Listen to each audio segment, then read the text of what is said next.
Are you a solopreneur, a team of 5 ready to scale, or a remote team in SLC looking for a new space?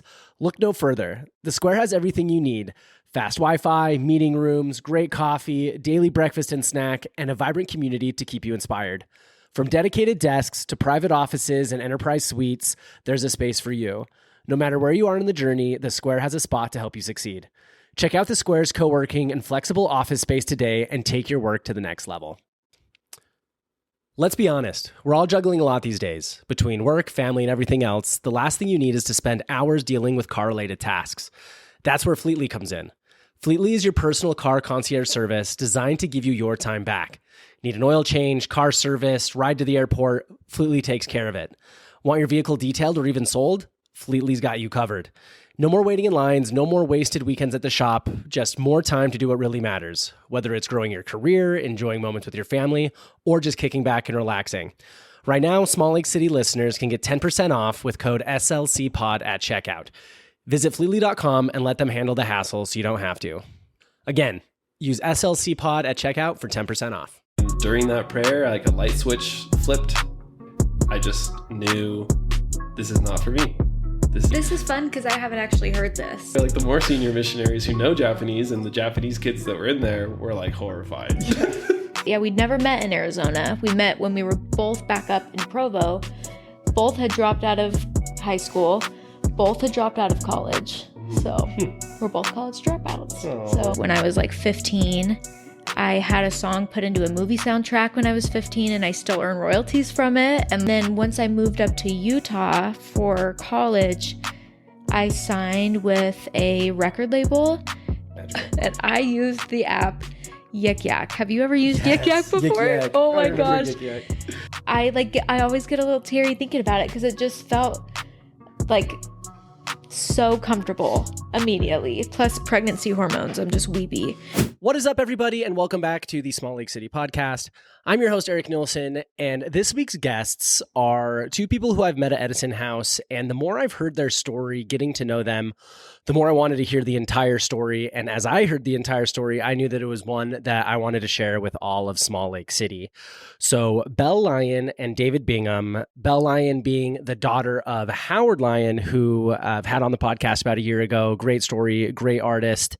But yeah, we hear their story of how David went on his mission, ended up coming home early, going to BYU, getting kind of kicked out of BYU, but didn't get to take any of his credits with him. Q Belle also moving up to Provo, signing a record deal, pursuing music, and in the unfortunate circumstances that they came to meet, but they've become inseparable ever since. So this episode is going to be part 1. Part 2 will be releasing in a few days, so make sure to check back. So it's not a huge cliffhanger for you because the whole story is amazing and you are all going to love it. So that being said, enjoy. This is also, I was telling Belle when we walked in, like there's been so many guests to this point where now I'm like really into the obscure like firsts.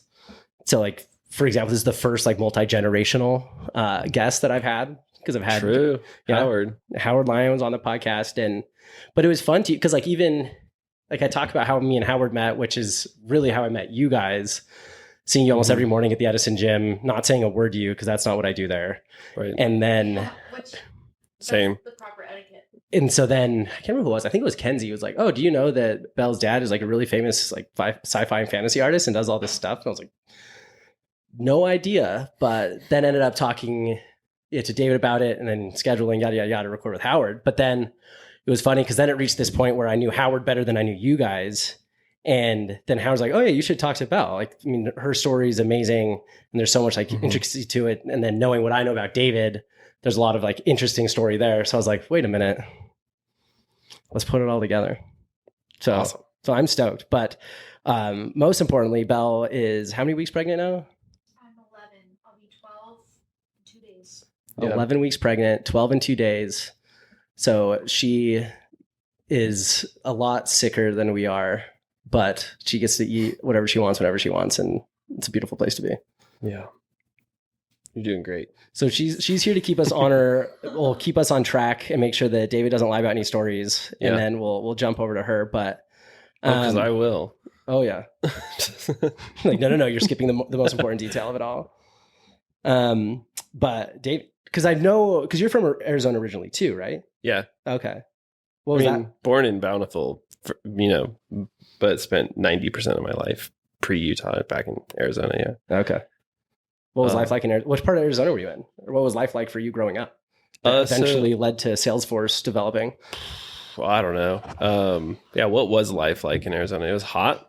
I spent the pretty much any day that I could be. I was out rollerblading with my friends. We were very hot into like video games back then as well. So like really the David that I am today is not much different from what I was like, 20 years ago. So a lot more rollerblading. Yeah, just more rollerblading, more heat stroke. We would run around the desert and rollerblade until we passed out. And then like go back to one of our houses and play Monster Hunter on our modded PSPs. Yes. And that was pretty much life, like from ages 12 through until I left the house, I guess.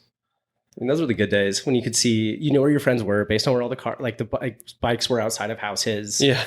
And so innocent. And now, I had my family over for our Christmas dinner at my house, which was the first time I've ever hosted. I felt so adult. Very cool. It's wild to see how kids play now. There's a lot of similar things. I would always go to my grandparents' house in Bountiful, and their house was big enough that there was an upper floor, and we would always go up there and do shenanigans, which would usually mean me fighting against my youngest cousin, and they would take bets on who would win. And then one of us would get really mad, and then real shit would go down. Yeah, you really fight. And so we're down there, and I hear them all running and jumping and playing. I'm like, all right, they're still at least doing this. I know that they all are playing Fortnite all the time and a lot of video games, that's fine. I'm a video game enthusiast, but it's nice that we can still appreciate it, but then also still appreciate all the benefits of being alive today and having cool video games to play. Yeah, totally. Yeah, we definitely were, hot on video games. Spent a lot of time at the skate park. Because I rollerbladed too, right? No, I had no idea. Oh yeah, I used to. I was telling Belle while I was getting ready. I used to work at a summer camp in the end of high school and beginning of college, and it was rollerblading. It was Woodward, where gymnastics, skateboarding, rollerblading, BMX. That's where I worked. I would travel to go that's compete. Park City, right? Yeah. It was one of the second one because they used to be. There's one in Pennsylvania. And they expanded one in Tehachapi, California, which is by Bakersfield. And they're big. And then they're let's put all these micro ones in, which is there's one in Colorado, another one in California, anyway, all over there. But interesting. I've never been to Woodward, but it sounds awesome. It doesn't suck. I joined the one in Park City, when they opened, which was the 1920 ski season, which got cut short. But it was fun to have, but it was there's not enough things for me to just be there, especially outside of winter. If there's a bunch of cool skate parks, cool, I could probably make it work. Mm-hmm. But it was just okay, cool, thank you, but no thank you. Yeah. You know who else rollerblades? Josh Houghton. I know you've met him. If you saw his face, I think you'd recognize him. That tracks. But so he works with me today. We're constantly working together. Does he have longer hair? Yeah, his longer hair, covered in tattoos. Yeah, okay, I know who you're talking about. His girlfriend's Asian? Okay, his wife, yeah. Wife, yes, that one. But we've been friends for 10 years, 15 years now or whatever. And we 5 years into our friendship, we put together that he too lived in Mesa, Arizona, and spent his youth, the same summers, he was rollerblading around by himself because he didn't have any friends who wanted to do it with him. And he also had a modded PSP that he also would come home from the skate park and play his pirated copy of, the Japanese Monster Hunter games or whatever. Yeah. And so we put together we were traipsing about Mesa doing the exact same stuff at the exact same time. We just didn't know each other. And then you end up at the exact same place doing the exact same stuff still. Yeah, and now we work together and doing, yeah. But so growing up, playing video games, rollerblading around Arizona, I know you eventually, I would assume next step really from there after childhood was going on a mission to Japan. Yeah, I guess to understand the full picture of my life, yes, there is one step before that. Okay. So when I started high school, I learned that I had fallen into that trap of okay, elementary school, if you're a smart kid, you don't have to study. And so I didn't study. I didn't do any homework through elementary school. Same held true for junior high. And then I get into high school and after 2-3 months of high school, I realized I'm flunking everything across the board. I don't know how to do homework. I don't know how to study. and like I'm a terrible student, but the material is like becoming difficult. So like I could brute force my way through most of the tests, but you know, my grades sucked. Yeah. So between that and the fact that I was pretty socially awkward, if you can believe it, I decided that high school, like something had to happen. So I was playing with the idea of just like dropping out and getting my GED and calling it a day. And then this thought occurred to me. And so I like called up a local community college and I asked them, I was like, hey, if I have my GED, you know, will you accept me? And they're like, sure. So then I called up BYU because I knew that's like the only university my parents would let me go to. And I called them up and I was like, okay, hey, if I have college credits, like a year of college credits, can I transfer to BYU? And they're like, yeah. I was like, even if I have a GED? And they're like, yeah, we don't look at your high school stuff at all. If you have a year of credits, you're a college student. So I was like, sweet. I was like, all right, bet. So I dropped out of high school, got my GED, signed up for a bunch of local community college courses online, like open book, crushed those in like 2 months, had my year's worth of credits and transferred to BYU. But it's funny because like from what I know about you now and like the way that your brain works, that's exactly what David would do when faced with something. Like, what is the way I can get through this the fastest to get what I want? And then I'm going to go do it. Yeah, I have very little patience for anything if it feels like trivial to me. I can't deal. It's so anyway, the reason I want to share that detail is because it sort of informs like part of the mission story. Yeah. So and the area that it informs the mission story is I had 3.5 years done at BYU before I went on my mission. That's insane. Between my 28 credits that I got online in Arizona and then like the 2.5 years I spent at BYU because I like skipped high school, I was like pretty much ready to go. Like I had almost all my undergrad done, took a bunch of electives, so I had like 1 semester to go, but I was pretty much at graduation before my mission. That will become relevant later. Perfect. So put a pin in it. Yeah, you want to set me up for the next question, or should I just keep going? No, I mean, so I assume you end up in Provo. Yep. Going to school there, and then the Lord calls you to go east. Yeah, so get my mission call. I'm going to Tokyo, so I had no reservations about any reservations that I might have had about going on a mission were immediately dissolved. So I'm like, fuck yeah, I'm going to Tokyo. I had the same experience when I got called to Washington. I was like, wow, sick. Yeah, I definitely feel like I won the mission. Excuse me, the mission lottery. Yes.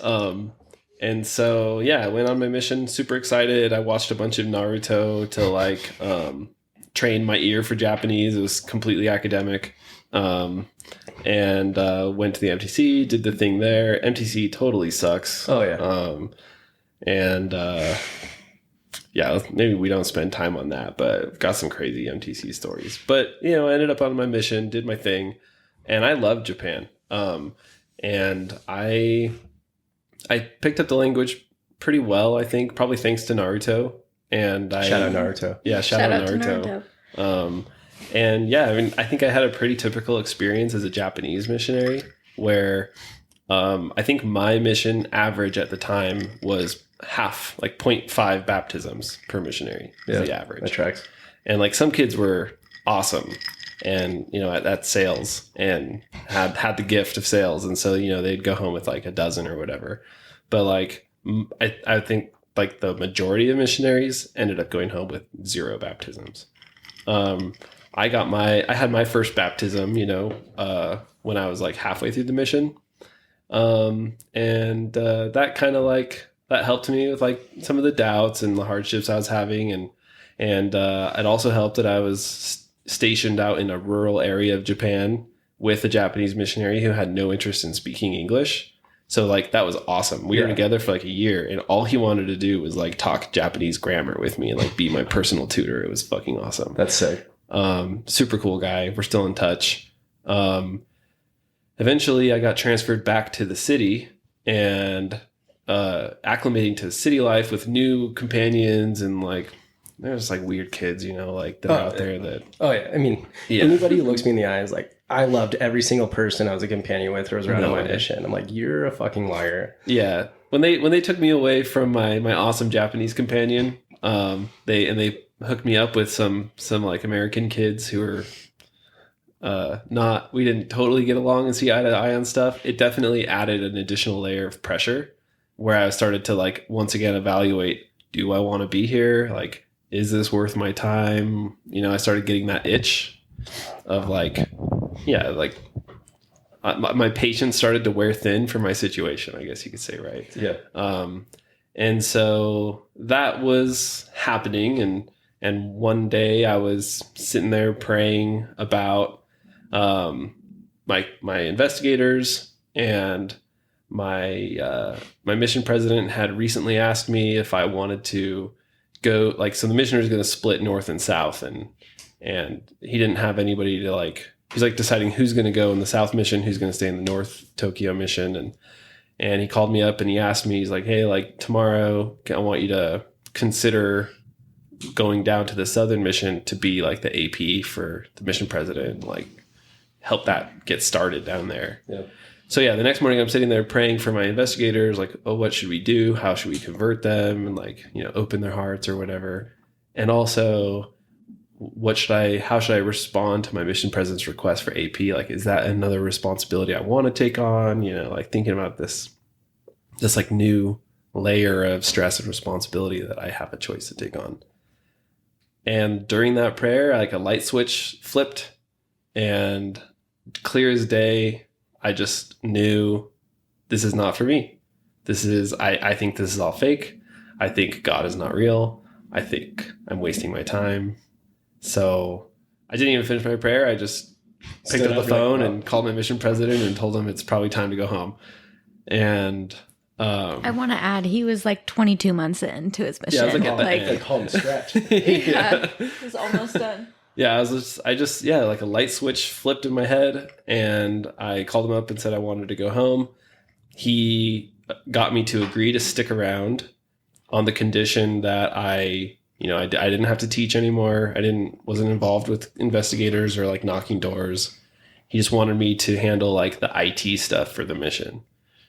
So I got to hang out in the apartment, and I was like one of the only missionaries in Japan who got a laptop, and my job was to like do SEO for the mission. Like they had all these like Yahoo Maps pages. That's amazing. And I would like open up like 50 tabs on this like crappy little laptop and just like alt tab through every single like Yahoo Maps listing of every Mormon church in Japan and like optimize their SEO for their like free English lessons they offered on Wednesday nights. From missionary to demand gen expert. Right. Overnight. Yeah. So that's how I spent. Yeah. So I spent a few weeks doing that. But, you know, with this new access to the internet, I also started looking into like the ex-Mormon subreddit and like started to I wanted to like validate that, you know, I'm not alone and that other people have had this experience of. I love that you did that on the church provided laptop in mission housing. Yeah. I love that. Yeah, so yeah, I'm like going through reading the stuff. I discover the ex-Mormon subreddit, and I started chatting with people there, and a bunch of them got a huge kick out of the fact that like I was on my mission currently, like talking to them in the office. Yeah. Like, that's amazing. And after a few weeks of this, my mission president was like, "Well, it probably doesn't make sense to have you out in an apartment. You should just come to like the mission office, just like live here at the office, and you know." Like, and take one of these bunk beds and just do your work from here, and we'll send some other missionary out to the field. Yeah. So you're not like taking up an apartment space, you know. Fair enough. So I go to the mission home, and I was actually reunited with my awesome Japanese companion because he was currently stationed in the mission home. So like, what couldn't be better. This is awesome. And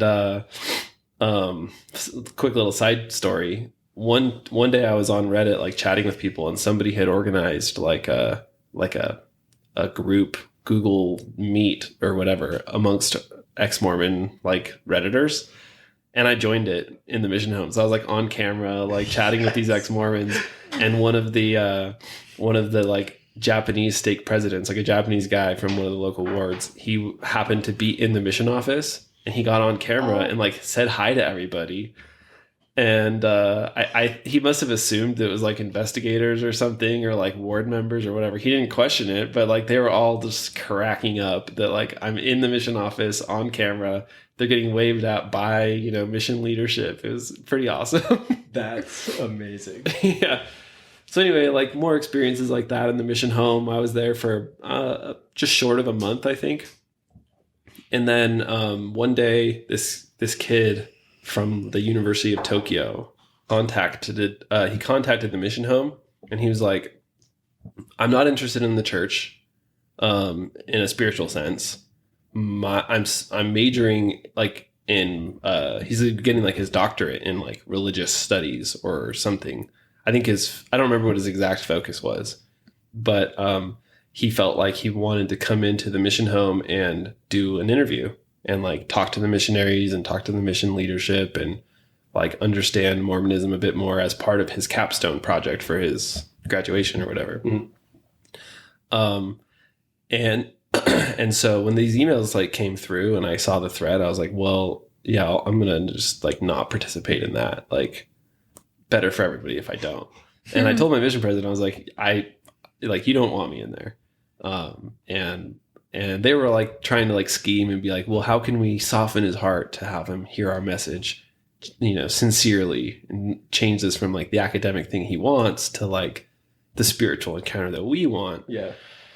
And I'm like, yeah, I want no part of this. Like, it feels weird, like kind of shady. Plus, like, I would, you know, like my interests are completely misaligned with yours. And so like, I just shouldn't be there. And they're like, it's fine. Come join the interview. All right. Okay. What you wish for.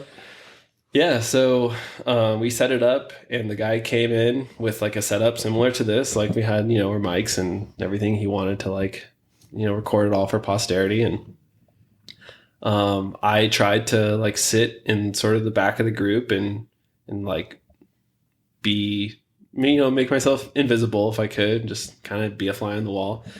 But the first thing he asks is, how do you feel? He's like, I want to go through each person in the room and I want to hear your testimony of Joseph Smith and the restoration. And I want to start with you. And he points at me. This is fun because I haven't actually heard this. So he points it right at me. And so I'm mic'd and everything and ready to go. So I'm like, well, and I don't believe in it. Very recently realized that I don't believe in any of this. And I've asked to go home. And so far have not yet had my passport returned to me or given approval to go home. I think that Joseph Smith was a con artist. I think that he should have been in jail. I think that this entire religion is a farce. And like I said, all these things. And I remember one kid, I don't remember his name, but there was one like American kid who was still pretty fresh on the mission, so he didn't know Japanese. So he's like nodding along with what I'm saying. He's like, I'm catching little bits and pieces that sound familiar. Like Joseph Smith? I'm hearing Joseph Sounds Smith. right. Sounds right. And I'm hearing believe. And yeah, and then all the other like the more senior missionaries who know Japanese, and the Japanese kids that were in there were like horrified. Yeah. And so we pretty much wrapped it up after that. Like that was it. He's like, I got what I need. Yeah. I don't like my adrenaline was kind of going in that moment, and so I said my piece and I stopped talking, and I actually don't remember if anyone else like if it carried on. I think that might have been it. Yeah, just blacked out. Yeah, I don't think the interview went really past that. But anyway, I was on a plane the next day. Yeah, like, and we take back everything we said about you. We actually don't want you here anymore. Yep. And all I said to the mission president was like, I told you exactly what I was going to say if he asked me questions. And he's like, you did. And I guess I just didn't realize what that meant. I'm like, fair enough.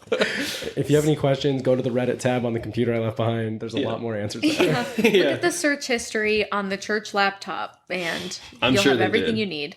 I'm sure they went through my history, and they probably used that to explain away my disaffection. But yes, for the record, my disaffection occurred first. Yes, before my internet searching. Chicken, egg, it all comes together. So I go home from my mission. Naturally you went back to BYU, of course, right? Yeah, so I go back to Provo. Oh, you did go back to BYU. Well, so my family lived in Provo at this time. Okay, yeah. So I go home, and they're picking me up, and the local bishop, like my parents' bishop, came and visited it, and he was like, yeah, you know, I can't let you like have a homecoming talk, right? And I was like, why? He's like, well, I'm afraid of what you're going to say. Fair enough. So I never got a homecoming talk. Lame. That's like one of the only good things about it is when you get to stand up there and tell everybody and then give your testimony in Spanish, or mine was in Spanish, and you feel so cool, and then you're done. But you're like, it's like you don't get to have that closure. Yeah, he stole my rite of passage from me. So, but whatever. I guess I stole it from myself. So anyway, no homecoming talk. The weekend comes and goes, and I go down to BYU. I figured like it should be easy enough to like head to the admin office and like request my transcripts and like, I don't know, maybe I'll go back to Arizona. Maybe I'll check out the U. Like that was my thought at the time. So I go into the admin office and I request my transcripts, and they go to fetch them, and it takes a long time. And then they come back and they say, sorry, we can't give them to you. And when I pressed them for an explanation, they told me it's because I was dishonorably discharged from my mission, which is insane to me that's the terminology that they chose. Yeah, like this is in the military. Yeah. Yeah. Like stolen valor. yeah, literally, right? And then also I was expelled. So they've decided to retain the transcripts, and they wouldn't give them to me. Insane. Isn't that insane? So that is literally insane. Yeah. 2.5 years. No, but that's like, I mean, as you take a bite, like it's wild how many stories of those I hear. Like there's this guy I used to work with who, when I was in Michigan, came home, went to BYU, and then he's like, oh, I'm gay. Yeah. And he's like, well, I'm going to goes to go transfer. And they're like, well, why do you want to transfer? He's like, well, I just don't like being here anymore. They're like, well, why don't you like being here anymore? And he's like, I can't tell you. And he's like, I wouldn't. But then apparently his, I guess I didn't say his name, so it doesn't really matter. But his like roommate saw like guys coming in a lot, and it was and like essentially get ratted on him. It's like he gets expelled, loses all of his credits, has to go to another school, start from the beginning. Yep. It's just like wild to the extent that they can hold. I mean, because like like in like Mormonism, if you don't do things, they hold things over your head. Yeah. But then it's like wild when it's like there's these like real world things that they can hold over your head that correlated to you spending thousands of dollars in time and effort. Just be like, Yeah, that I still had to pay off. Like I had taken loans to be at BYU because I didn't have the money when I was 17 when I started there. And so like still had to pay off the debt that I had to them, and they just withheld my transcripts. I didn't ever like officially lawyer up, but I chatted with a lawyer, and he was like, yeah, it's not worth pursuing. They're a private university. They can just do it, and you can spend a ton of money and very likely still never get your transcripts. So insane. Just don't. So that sucked. So then where'd you go after that? So around the same time I made a few new friends in Provo. Like I had started to get into like the Provo ex-Mormon scene or whatever. Back to Reddit you go. Yeah. And I met a couple of really awesome people that I'm still in touch with today. One of them is this kid named Jake. Shout out Jake, you're awesome. And he and I would just go to the Provo parties or whatever and do mushrooms or whatever, like have a good time and just chill. And he is like this insane programmer. And he's like this prodigy, like absolutely nuts. Like savant level. Yeah, he's a software like programming savant type of person. And he like right out of high school, these guys who owned a company called PC Care Support hired Jake, and he just basically was like the head of their software department. Wow. At whatever, age he was, 19.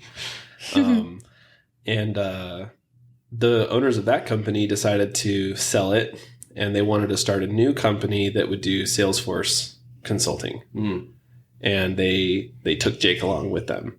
Like they took him from the other company and brought him to be like their employee number one or whatever at this new place called Outbox Systems. I don't know if I should be naming names.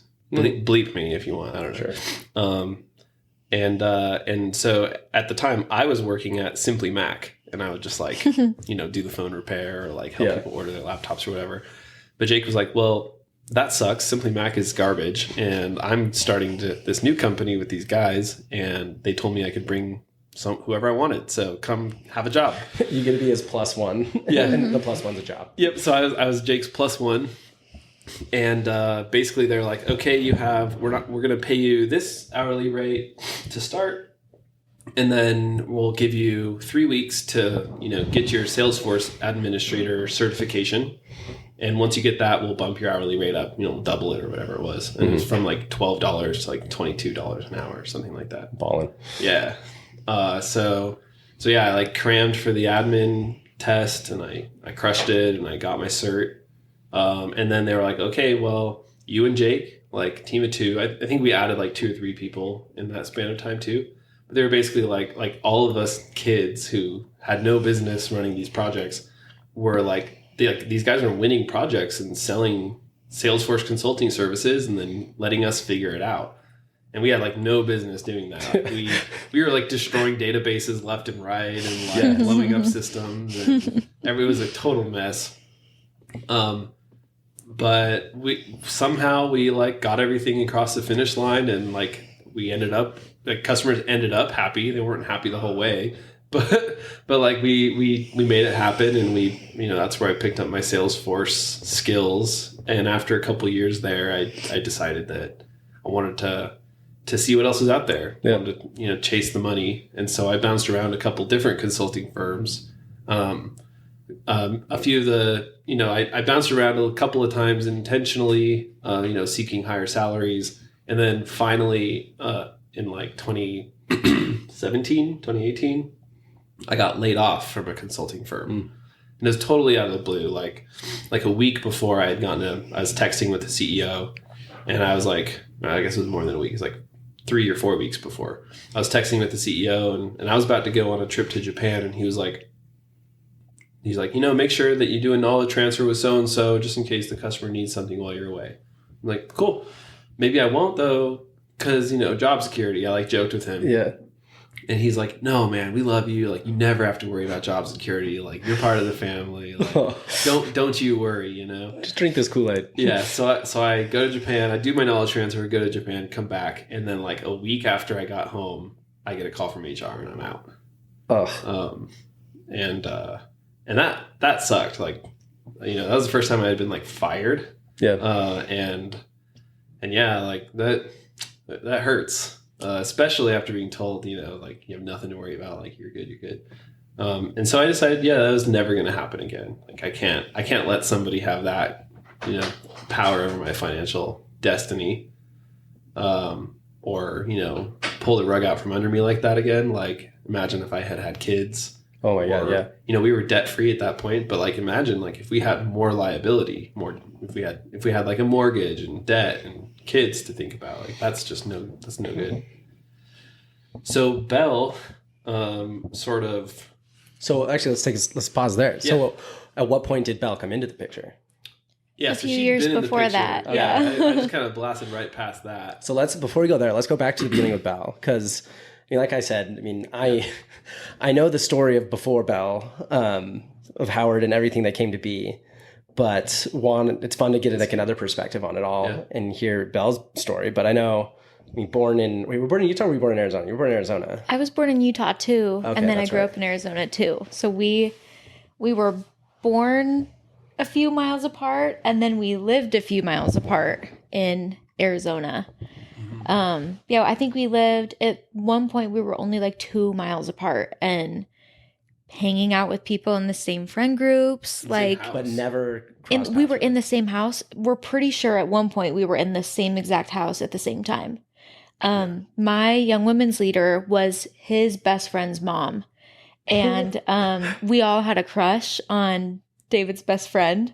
And so we were like, where's Andy? And his mom was like, oh, he's upstairs playing video games with a friend. And that friend was David. So yeah, my future husband was just upstairs and I had no idea. Lo and behold, David's actually a time traveler and he saw you with Andy and he's like, if I can just be friends with Andy and get him out of the way for this and this will But the funny part is we learned at our wedding that Andy all along thought that I would be a really good fit for David. But the age gap was just a little too weird because we're 5.5 years apart. And in high school, it's kind of a gap. But yeah, it's just really cute. And it's very it's like the definition of kismet, how it all happened. So, but yeah, we'd never met in Arizona. We met when we were both back up in Provo. Both had dropped out of high school. Both had dropped out of college. So we're both college dropouts. Aww. So it's all we can hope for our future baby, that she's also a college dropout. Yeah. What a dream. The dream is alive. The dream. It runs in the family. You will go to college and you will drop out, whether you like this or not. Yeah. You will accrue debt and you will drop out. So aspirational. So obviously raised in a very creative household. Yeah. With your mom, Shari, your dad, Howard. I mean, what was that like growing up in such like an environment like that? And I mean, eventually led to, what you worked on after that. From a super, super young age, like my dad always told us about how there was one birthday where his parents gave him, or he said he wanted to learn how to draw. And so his parents gave him paper and pencils and they said, "What do you need?" And he used to always tell us that. And he basically said, if you ever feel that way about anything, tell us and we'll support you. So like, what are your dreams? What do you want to do? And they had always had me in like acting classes and singing classes. And like, I always played instruments growing up, but I loved writing specifically. And I had a poem published in like a little poetry book when I was like 4. And like the rush that gave little 4-year-old me, I was like, yeah, I want to write. Like I really love writing and I love good books and I love good music. And so I kind of just grew into this idea of like, if you know that you want to do something, your parents will help you make that happen. So I never felt afraid to just be like, I want to be a musician. And I got a guitar for my birthday the next year. And I started doing like professional paid gigs when I was like 15. I had a song put into a movie soundtrack when I was 15 and I still earn royalties from it. And like, that was just the start of like, okay, like if I want to do something, well, I think my royalty checks are like 7 cents for the last 3 quarters of, yeah. Checks. More royalties than I've ever made on anything. Yeah. Oh, they add up. I think I've made like $12 whole from some of my royalty stuff, but Is it going to be a disaster if I take a bite of the sandwich? yeah, please don't do it in the microphone. These are all like their own tracks, right? Yeah. Okay. I can just mute him completely. Nice. See, this is how I wish my life could be. I can feel like done with you. I was scared for the up close ASMR. Yeah. What was I saying? Oh, anyway, so once I had kind of decided that was a niche that I wanted to really like follow and pursue, and I had seen some success in it like early on, and my parents saw that success early on, like it gave me the confidence and them the confidence to be like, let's put everything into this. Like, and was there anything that got you, motivated into music, or was it just this like kind of natural gravitation towards it? That's a good question. I think it was a combination of like just growing up with the idea of like a creative career is a career. Like, yeah, that's like you don't have to go to school for anything. You don't have to be, not that there's anything wrong with this, but like you don't have to be a doctor or a lawyer, or like there's no mold for what it means to be successful. And like if you want something badly, or even if you just want to know if you want it, like you should pursue it and figure that out. So I think it was that, but also just being exposed to so much art and music in my life that I kind of knew that if I have a skill and I have a skill that I happen to enjoy using, like I can make it a career and I can make it like a full-time thing. So I think there was at one point when I was a junior in high school, I was doing like, maybe not a junior in high, I think this is when I was doing like my senior year of high school online, but also kind of starting to transition to college courses. I was doing like 3 gigs a week. Wow. And what were the like gigs like at that point? They were pretty big gigs. One of them was like the Stadium of Fire Top 4 competition. Oh, wow. Yeah, like, and they were like really substantial for my age. And I think because I stepped into really substantial gigs that actually paid and like I had to travel for, it was just so in my brain that like that's how it is. Like that's how the music industry is. That's what the bar is. And like that's the level of effort that you have to put in to like be a musician. So it never felt like it was like, I got really lucky, but I also was so supported by my family. I was just able to be like, I'm going to be a musician, and I was a full-time musician. So that's pretty rare. So I felt super lucky to be like, I want to say like 17 and paying a good chunk of my bills just from music. Yeah. Well, That's awesome. Probably 16. Yeah. And was there anybody who, I mean, because obviously, like, I mean, as supportive as your mom and dad can be in creativity and like trying to remove as many barriers as possible, I imagine, was there anybody else that kind of helped me navigate that world? I mean, I don't want to say like an agent, but like someone to that capacity who's like, oh, if you want to do this, Yeah. let me help you out. Before I say that, I just want to say, when I say bills, I mean, like, what bills did I have at 16? You know what I mean? But it still felt good to be like, this is my money, my savings account, all of that stuff. Like, anyway, that was like so good for like a teenager's self-esteem. But no, I think it was like, whenever I would have a show, like my extended family would come, my friends would be there. Like I would do, like a dinky little coffee shop gig that was like out of the way, but my friends would show up, and like people that I didn't even know that well were there. And that was so motivating, because it was like, okay, people that don't owe me anything, like I know my family loves me. I know they support me. They don't have to be here, but they are. And then once I moved up to Utah for college, I signed with a record label, and I think I was like, I want to say I might have still been 16 at that point, maybe like barely 17. But they were super supportive, and they gave me like funding to do like merch, funding to do like a lot of like paid sponsorship. They got me in front of a lot of people that I was doing like private gigs for, and they helped me get into the music program at BYU. Well, it was like a pre-music program. I actually never got into the commercial music program at BYU, but that's down the line. But yeah, it felt really good to like come to Utah with kind of a reputation already of being like really professional in my field for my age. Yeah. And I had like 4 years of experience already being a full-time performing musician. And so when I came up here, I was just ready to go and hit the ground running. And like, I was writing a lot. I was ready to work. I also met Mimi Knowles pretty shortly after I moved up here. And he really like took me under his wing and was like, hey, your covers are really good, but you need to start songwriting more. Like that's where the money is. That's where the real success is. And he introduced me to Chase Baker, who is like one of my favorite producers I've ever worked with. He produced my End of an Era album and is just such a delight to work with. So it was cool. Like it was a really small world up here at first, but it was like so important for that foundation for like my Utah scene. So, and I love that you have this experience as a child where it's like, hey, I like to write. I have this poem that was published in a book. Yeah. And then that journey takes you like, well, I like music. I want to be involved in music. Yeah. And then it comes to this fork in the road, like I guess reverse fork in the road, where these paths come back together. It's like, hey, if you still want to write, you want this music career to keep going in another direction, it's going to take another kind of like degree of effort, like a whole nother phase to it. But it comes in a way that you're like, oh yeah, this is all things I like to do. Totally. It felt so natural. It was just like, oh, this is another thing that I feel supported in, and like, I believe I can be successful. So yeah, I'm going to do it.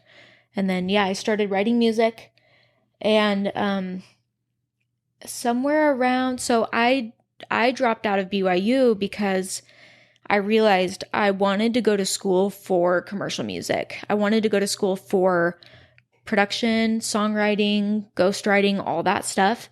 And I was like, wait, I haven't played a gig in 6 months. Like I haven't written anything for myself in a long time. Like ever since I've been at school, this is not working out for me. Like I know I have a lot to learn here at school, but the way that I want to do things, it just doesn't fit in with a college degree. I mean, especially when like, I'm sure the professors at that time are like, hey, if all of you work really hard for 4 years or however long it's going to take you, you can do what she's doing right now. Yeah. Like in my songwriting class, it was weird to be like, which I learned so much in my songwriting class, and I met people that I still talk to today. But it was weird to be like, have these songs that meant so much to me and I had written, and then be told that they weren't technically correct and that they weren't like, they didn't fit the assignment. And it was like, I totally get that. Like, you have to learn how to do things by the book in order to like think outside the box and everything. But for my creativity and for my like exploration of my talents, it just wasn't a good fit for the time. So yeah. But another reason why I left BYU is because I was so checked out of the church already. Like I had been checked out ever since I was like 12 or 13. Like I knew at a really young age it was not for me, but I was given a full scholarship to BYU, and I was like, I would be dumb to not take this, right? Like to not be here and make the most out of every single dollar and all my time on campus. I want to learn everything I can, get paid to do it. Like that would make a lot of sense. But my breaking point was one day I was running to the exam center to take my final exam of the semester, and I fell. David's shaking his head because he knows this story. I fell and hurt myself really badly, and I cut my pant leg open right here above my knee and was bleeding and was in pain. But I was like, I have to take this final. Like this really matters. And like, you know, you like book your time at the final exam center. You have to be there on time. Like they're super strict about it. And I rushed in and I held my binder over my pant leg, and I got into the exam center and I sat down, and someone came and took my exam out of my hands.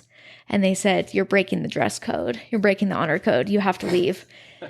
And I was like, wait, so I fell. Like I'm bleeding. Yeah, it's not like I'm trying to be a rebel. Like I'm literally still bleeding. Like it's dripping down my leg. And he was like, you're breaking the dress code.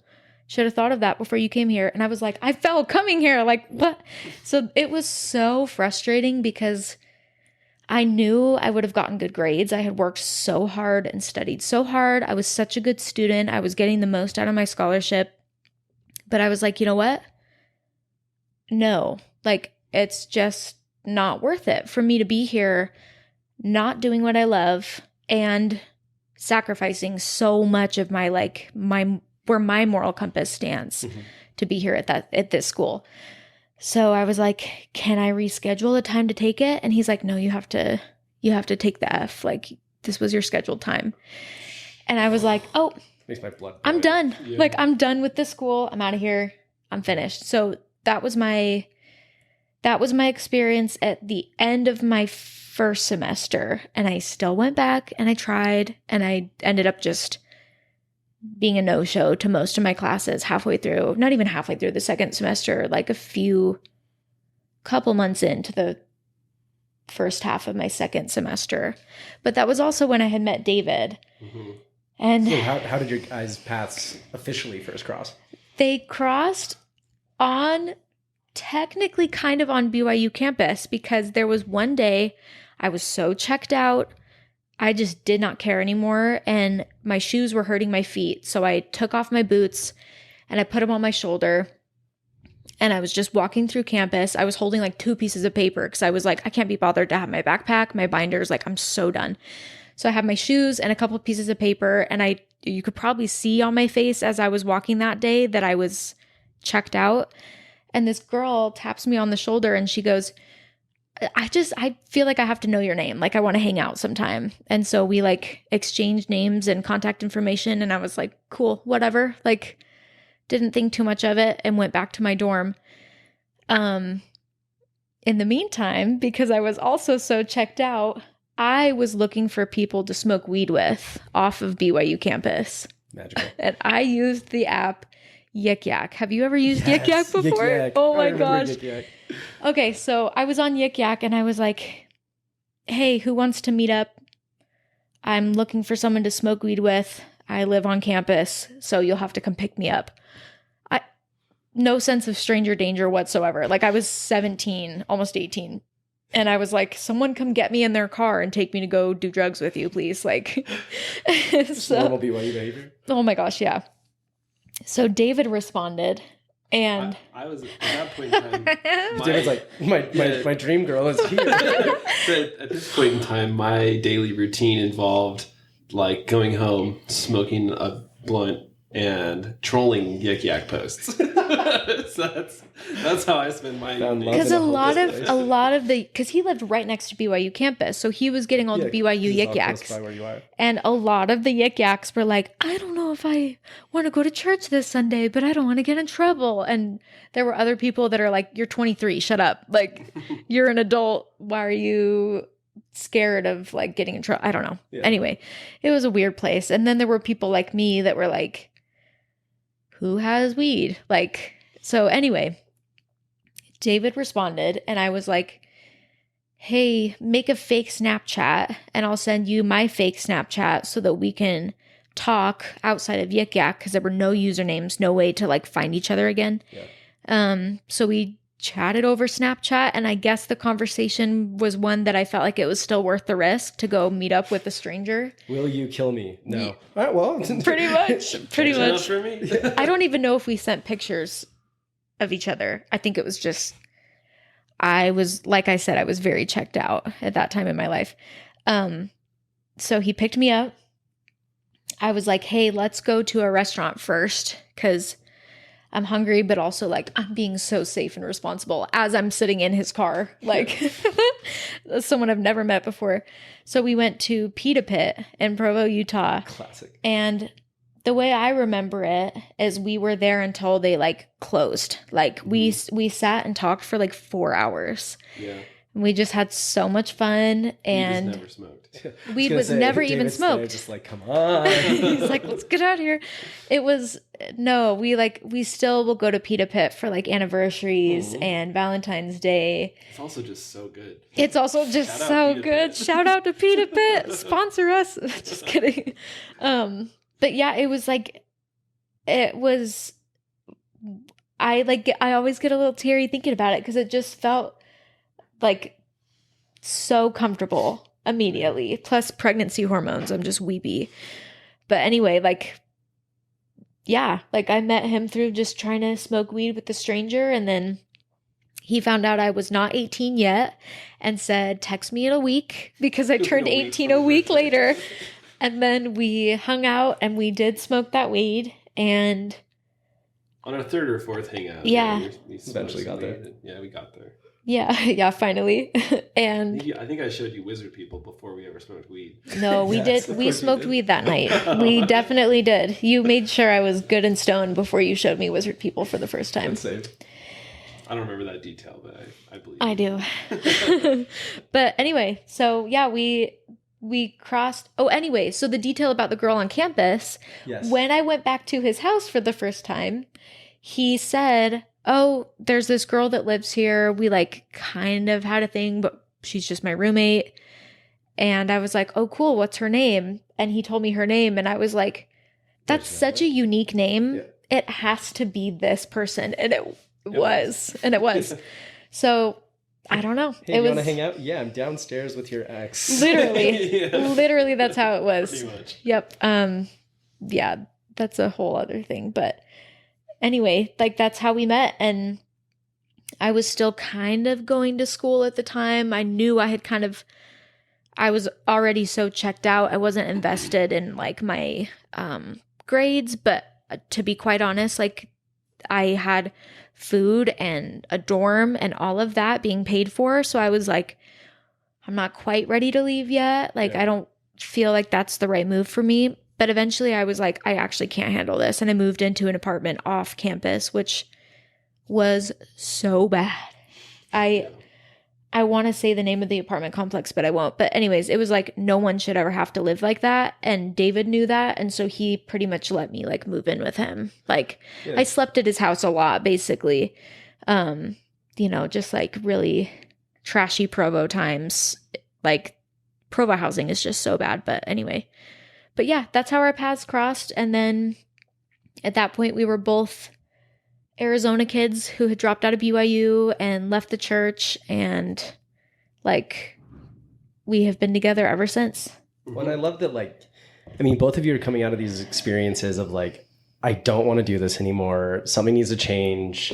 I'm sick of like fitting this mold and kind of being like burnt out by it all. Yeah. And then via Yik Yak, I know. you found like the perfect person that needed to come in your life at that time and still be in your life today. Yeah. Thanks, Yik Yak. Thanks, Yeah, Yik Yak. thanks, Yik R.I.P. Yak. R.I.P. Yik Yak.